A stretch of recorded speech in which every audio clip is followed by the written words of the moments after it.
Bom dia novamente, sexto ano. Estamos aqui na nossa aula de terça-feira, hoje, 27 de novembro de 2020. Vocês já assistiram, eu acredito, à nossa aula de arte, que foi sobre a Mona Lisa. E agora vamos para mais uma aula de língua portuguesa, no caso, produção de texto, que já faz parte da nossa língua portuguesa. Então, vamos lá para a narração ou texto narrativo.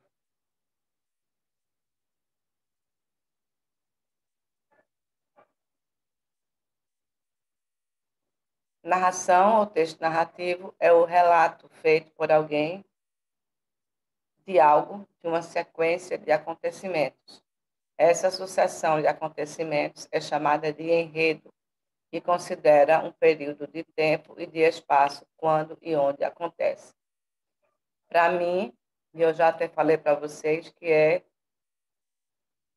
um dos gêneros que talvez o mais fácil de você produzir.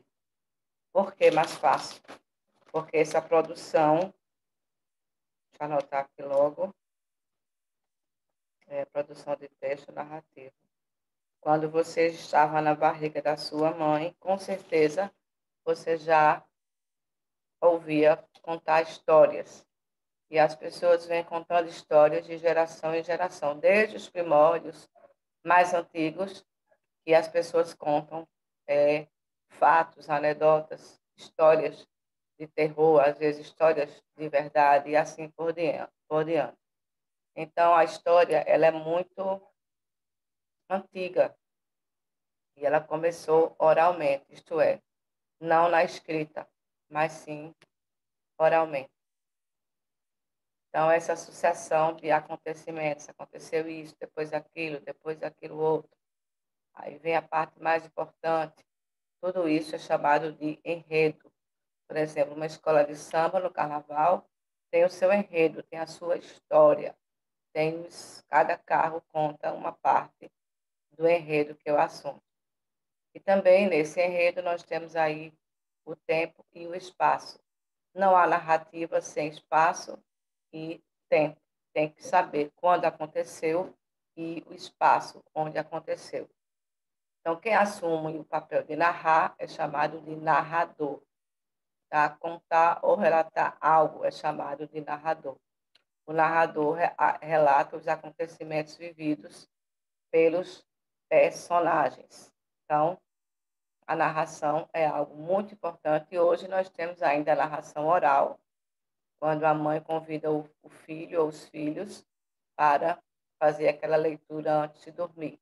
E temos aí muitos livros escritos com narrações de todas as formas e cores.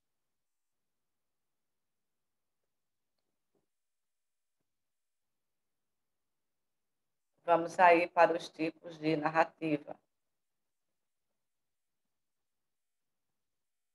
Dentre os tipos da narrativa, citamos conto, crônica, fábula, novela e romance. Narrativa curta que gira em torno de acontecimento real ou fictício.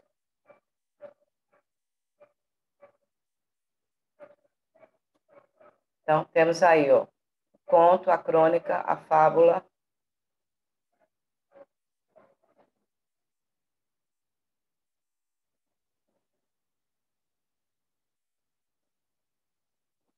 Conto, crônica, fábula, novela e romance.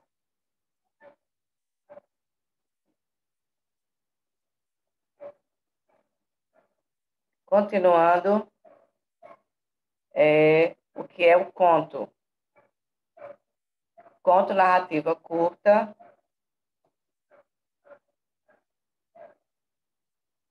que gira em torno de um acontecimento real ou fictício. Crônica, narrativa informal, que tem como tema o cotidiano. Fábula narrativa que transmite mensagem de cunho moral. E novela narrativa longa que se desenvolve em torno de um personagem principal. E romance narrativa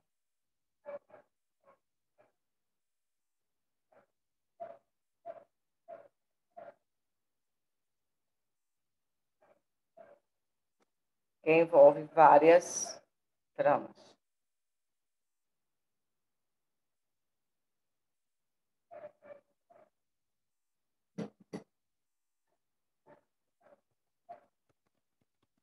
Estrutura da narrativa. A narração segue a seguinte estrutura. A apresentação é a parte introdutória, em que as principais características do contexto são apresentadas, tais como os personagens, o lugar e o período de tempo. Então, é o começo da história. Você vai conhecer aí quem são os personagens, como é que eles são, às vezes, a descrição, se um é mais gordinho, o outro é magro, o que é que um está usando. Então, a descrição dos personagens exteriormente, o lugar e o período de tempo. O desenvolvimento é a parte que apresenta sucessão de acontecimentos. Tá? É o desenrolar da história. O clímax é a parte mais emocionante em virtude de seu momento em que algo é revelado. É aquela parte onde você está no cinema e você não quer de jeito nenhum que a pessoa perturbe você, porque você não quer perder aquela parte. E o desfecho é a parte conclusiva, a partir de quando são tomados os rumos finais da narração.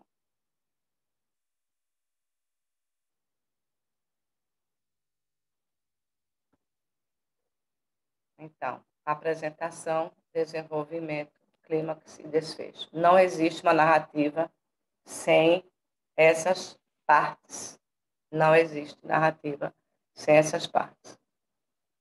Tanto oralmente como na escrita, você tem que apresentar, desenvolver, ter a parte do clímax e a parte do desfecho. Agora vamos para os elementos da narrativa. Vimos aí a estrutura, agora vamos para elementos da narrativa. A gente está tendo um probleminha aqui na internet. Ela para, volta, mas vamos continuar, né? Há 3 tipos de narrador. Eu falei o quê? Que o narrador é quem conta a história, não é isso, minha gente? Então, há 3 tipos de narrador. É esse elemento que determina o foco narrativo, ou seja, a perspectiva da história. Então, primeiro, narrador personagem, narrador observador e narrador onisciente. Que é isso, professora? Muito simples. O narrador personagem, ele faz parte da história contada. Nesse caso, a narração é feita na primeira pessoa do singular eu ou do plural nós, narrador personagem. Então, você vai ter o eu no singular e vai ter o nós no plural. Narrador observador. Ele não faz parte da história, apenas observa. A narração é feita na terceira pessoa do singular ele ou do plural eles. Narrador onisciente conhece todos os detalhes da narração. Então, ele conhece o presente, o passado, o que está acontecendo agora, o que já aconteceu, o futuro da história, além do que os personagens e os seus pensamentos. Por isso que ele já se diz onisciente. Conhece todos os pensamentos nossos. Na maior parte das vezes, a narração é feita na terceira pessoa, por vezes na primeira pessoa. Então, Recapitulando, o narrador é aquele que narra, e nós temos três tipos: personagem, observador e o onisciente.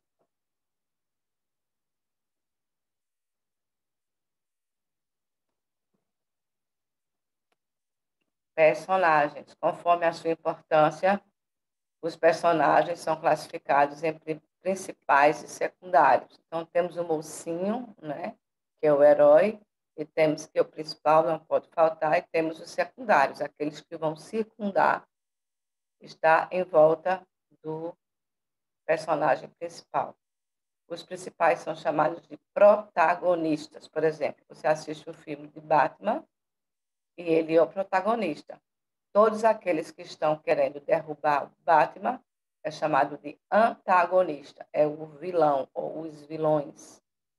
Enquanto os secundários aí são coadjuvantes, fazem parte da trama, mas um não existe sem o outro. Imagine só o protagonista, só aquele que vai salvar, digamos, a humanidade. Se não tivesse, ele é o bem, se não tivesse o mal, então ficaria uma história muito chata. Cadê os secundários, os que vão ajudar o personagem do mal e aqueles que vão ajudar o personagem do bem? Então, tem que ter os secundários, que são chamados de coadjuvantes. Exemplos de narração. Narrador, personagem. Vamos ler, gente? Porque ler é muito bom. Lá aí, narrador, personagem. No dia seguinte, fui à sua casa. Você já sabe, ó, porque aqui está escondido ou escondida a palavra eu. No dia seguinte, eu fui à sua casa. Então, já está, o narrador está narrando e ele faz parte da narração. Literalmente correndo. Ela não morava num sobrado como eu, e sim numa casa. Não me mandou entrar. Olhando bem para meus olhos, disse-me que havia emprestado o livro a outra menina, que eu voltasse no dia seguinte para buscá-lo. Boquiaberta, saí devagar, mas em breve a esperança de novo me tomava toda, e eu recomeçava na rua a andar pulando, que era o meu modo estranho de andar pelas ruas de Recife. Dessa vez nem caí. Guiava-me a promessa do livro. O dia seguinte viria. Os dias seguintes seriam mais tarde a minha vida inteira. O amor pelo mundo me esperava. Andei pulando pelas ruas como sempre e não caí nenhuma vez. Mas não ficou simplesmente nisso. O plano secreto da filha do dono da livraria era tranquilo e diabólico. No dia seguinte lá estava eu. Olha aqui, ó, eu. Quando você encontrar eu, então narrador, e participa da história. No dia seguinte, lá estava eu, à porta de sua casa, com um sorriso e o coração batendo, para ouvir a resposta calma. O livro ainda não estava em seu poder, que eu voltasse no dia seguinte. Mal sabia eu, de novo aqui, ó, como mais tarde, no decorrer da vida, o drama do dia seguinte, com ela ia se repetir em meu coração batendo. E assim continuou. Quanto tempo? Não sei. Ela sabia que era tempo indefinido, enquanto o fel não escorresse todo do seu corpo grosso. Eu, de novo, ó, eu já começara a adivinhar que ela me escolhera para eu sofrer. Às vezes adivinho, mas adivinhando mesmo, às vezes aceito, como se quem quer me fazer sofrer esteja precisando danadamente que eu sofria. Quanto tempo? De novo, eu. Eu ia diariamente à sua casa, sem faltar um dia sequer. Às vezes ela dizia: pois o livro esteve comigo ontem de tarde, mas você só veio de manhã, de modo que emprestei a outra menina. E eu, que não era dada a olheiras, sentia as olheiras se cavando sobre os meus olhos espantados. Até que um dia, quando eu estava à porta de sua casa, ouvindo humildemente a silenciosa e silenciosa a sua recusa, apareceu sua mãe. Ela devia estar estranhando a aparição muda e diária daquela menina à porta de sua casa. Esse eu aí, esse personagem é uma menina que está atrás de um livro para ler. Então aqui você já descobre que aquela aparição muda e diária daquela menina. Então eu é aquela menina. A mãe pediu explicações a nós duas. Houve uma confusão silenciosa, entrecortada de palavras pouco elucidativas. A senhora achava cada vez mais estranho o fato de não estar entendendo. Até que essa mãe boa entendeu. Voltou-se para a filha com enorme surpresa e exclamou: Mas este livro nunca saiu daqui de casa e você nem quis ler. E a menina dizendo que venha de novo, venha amanhã, eu já emprestei a outra pessoa. Trecho do conto Felicidade Clandestina, de Clarice Lispector. Eu já li esse livro. Se você quiser ler, A Menina que Roubava Livros. Aí nós vimos o narrador que participa da história. Agora vamos ver o narrador observador. Ele vai usar a terceira pessoa do singular, ele ou ela, do plural, aliás, terceira pessoa do singular, ele ou ela, ou a terceira pessoa do plural, eles ou elas. A cachorra-baleia estava para morrer. Então, aqui, ó, a cachorra-baleia, ela tinha emagrecido, o pelo caíra-lhe em vários pontos. As costelas avultavam num fundo róseo, onde manchas escuras supuravam e sangravam, cobertas de moscas. As chagas da boca e a inchação dos beiços dificultavam-lhe a comida e a bebida. Por isso, Fabiano, aqui, ó, Fabiano, quem é Fabiano? Ele, é o narrador observador. Ele está contando, mas ele não participa da história. Por isso, Fabiano imaginara que ela estivesse com um princípio de hidrofobia e amarrara-lhe no pescoço um rosário de sabugos de milho queimados. Mas Baleia, sempre de mal a pior, roçava-se nas estacas do curral ou metia-se no mato, impaciente, enxotava os mosquitos, sacudindo as orelhas murchas, agitando a cauda pelada e curta, grossa na base, cheia de roscas, semelhante a uma cauda de cascavel. Então Fabiano, mais uma vez, ele resolveu matá-la. Foi buscar a espingarda de pederneira, lixou-a, limpou-a com o saca-trapo e fez tensão de carregá-la bem para a cachorra não sofrer muito. Isto é, ia dar-lhe muitos tiros. Sinhá Vitória fechou-se na camarinha, rebocando os meninos assustados, que adivinhavam desgraça e não se cansavam de repetir a mesma pergunta. Vão bulir com baleia? Tinha visto o chumbeiro e o polvarinho. Os modos de Fabiano afligiam-nos. Davam-lhes a suspeita de que Baleia corria perigo. Ela era uma pessoa da família, no caso a cachorra. Brincavam juntos os três. Para bem dizer, não se diferenciavam. Rebolavam na areia do rio e no estrume fofo que ia subindo. Ameaçava cobrir o chiqueiro das cabras.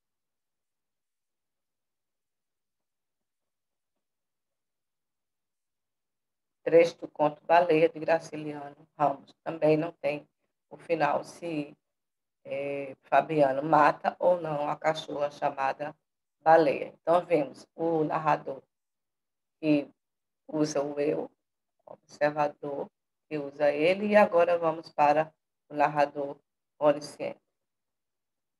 No fundo, Ana sempre tivera necessidade de sentir a raiz firme das coisas, e isso um lar perplexamente lhe dera. Por caminhos tortos, viera a cair num destino de mulher, com a surpresa de nele caber como se o tivesse inventado. O homem com quem casara era um homem verdadeiro. Os filhos que tivera eram filhos verdadeiros. Sua juventude anterior parecia-lhe estranha como uma doença de vida. Dela havia aos poucos emergido para descobrir que também a sua felicidade se vivia. Abolindo-a, encontrar uma legião de pessoas, antes invisíveis, que viviam com quem trabalha, com persistência, continuidade e alegria. O que sucedera a Ana antes de ler, antes de ter, o lar estava para sempre fora do seu alcance. Uma exaltação perturbada que tantas vezes se confundira com felicidade insuportável. Então, o narrador sabe, conhece os sentimentos de Ana, ok? Então, ele é onisciente. Criar em troca algo, enfim, compreensível, uma vida de adulto. Assim, ela o quisera e o escolhera. Sua precaução reduzia-se a tomar cuidado na hora perigosa da tarde, quando a casa estava vazia, sem precisar mais dela. O sol alto, cada membro da família distribuído nas suas funções. Olhando os móveis limpos, seu coração se apertava um pouco em espanto. Mas na sua vida não havia lugar para que sentisse ternura pelo seu espanto. Ela o abafava com a mesma habilidade que os líderes em casa lhe haviam transmitido. Saía então para fazer compras ou levar objetos para consertar, cuidando do lar e da família, a revelia deles. Quando voltasse, era o fim da tarde e as crianças vindas do colégio exigiam-na. Assim, chegaria à noite com sua tranquila vibração. De manhã, acordaria areolada pelos calmos deveres. Encontrava os móveis de novo empoeirados e sujos, como se voltassem arrependidos. Quanto a ela mesma, fazia obscuramente parte das raízes negras e suaves do mundo. Mais uma vez, aqui, ó, ele conhece a personagem e alimentava anonimamente a vida. Estava bom assim. Assim ela o quisera e escolhera. Então, o narrador onisciente conhece completamente o personagem, ou todos os personagens da história. Trecho também de Clarice Lispector, Amor.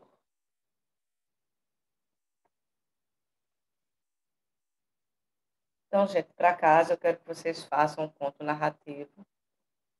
Pode reescrever, tá? Um conto, um desses aí, pode dar um final para Cachorra-Baleia. Você pode ficar à vontade.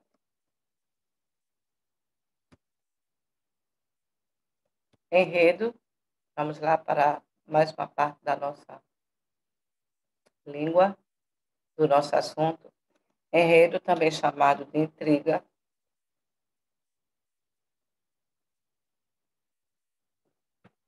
trama ou argumento é o elemento que se dá sequência a uma história.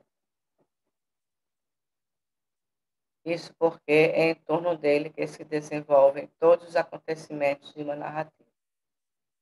Vamos ver os tipos de enredo.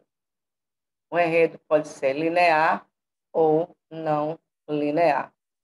O que é linear? É aquele cujos fatos seguem uma sequência cronológica. Assim, é organizado da seguinte forma: a apresentação é aqui que a história tem início, pois o leitor será apresentado aos personagens, assim como conhecerá o local e o espaço temporal da trama. A complicação, há um desenvolvimento do conflito, tá? Em torno do qual a história irá se desenrolar. Clímax, o momento mais tenso, e o desfecho é o enredo, quando se encerra. A gente vai deixar para a próxima aula esse assunto aqui, mas já que não é tão grande, vamos ler pelo menos esse, né? Qualidade e Quantidade é uma fábula de Monteiro Lobato, cujo enredo é apresentado de forma linear. Vamos ler? Meteu-se um mono a falar numa roda de sábios, e tais asneiras disse que foi corrido a pontapés. Que? Exclamou ele. Enxotaram-no daqui? Negam-me talento? Pois hei de provar que sou um grande figurão e vocês não passam dos idiotas. Enterrou o chapéu na cabeça e dirigiu-se à praça pública, onde se apinhava copiosa multidão de beossos. Lá trepou em cima de uma pipa e pôs-se a declamar. Disse asneiras como nunca, tolice de duas arrobas, besteiras de dar com um pau. Mas como gesticulava e berrava furiosamente, o povo em delírio o aplaudiu com palmas e vivas e acabou carregando-o em triunfo. Viram? Resmungou ele ao passar ao pé dos sábios. Reconheceram a minha força? Respondam-me agora. Que vale a opinião de vocês diante desta vitória popular? Um dos sábios retrucou serenamente. A opinião da qualidade despreza a opinião da quantidade. A opinião da qualidade despreza a opinião da qualidade. Então, vocês viram aí uma parte linear do enredo. A não linear, vamos ver na próxima aula, tá? Então, recapitulando aqui, enredo linear é aquele cujos fatos seguem uma sequência cronológica, assim organizado da seguinte forma. É a narração, digamos, normal, tá? É a apresentação, é a complicação, tem o clima, tem o desfecho. Então, enredo linear, história linear é a história normal que vocês já conhecem, ok? Então, para casa, produção, 20 linhas no texto narrativo e eu acredito que o tempo dá para a gente ver pelo menos o enredo não linear, mas não vamos ler, tá? O enredo não linear confunde essa sequência, essa que eu falei agora. Nesse caso, o enredo pode ser apresentado pelo seu desfecho, isto é, a história começar do fim. Professora, pode isso? Pode. E ser revelado aos poucos ao longo da narrativa. Eu assisti um filme ontem, e assisti o começo e dizia assim, 12 anos atrás. Então, já voltava, fazia o flashback e ia do começo para o fim, tá? Então, aos poucos, o enredo vai se revelando aos poucos, tá? O seu desfecho, a história começa do desfecho para o início. Não fica complicado porque você entende perfeitamente, mas esse aí é o enredo não linear, vai confundir um pouco a sequência, fica mais complicado para você entender. E o linear não, tem o início, o meio e o fim. Esse daqui, às vezes, vai do fim para o desenvolvimento, para o início e volta novamente para o final. Então é isso, gente. Esse que vocês vão fazer vai ser linear, ok? Vai ser, quero que vocês façam uma história livremente, como vocês querem, e 20 a 25 linhas linear. Desenvolvimento, a introdução, desenvolvimento, o clímax e o desfecho. Ok? Então é isso. Espero que vocês tenham aprendido. Se vocês quiserem ler essas duas histórias aí de baleia e a menina que roubava livros, vocês podem procurar e fazer, porque é uma bela leitura. Ok? Então, até a próxima. Fiquem com Deus E Deus abençoe a todos.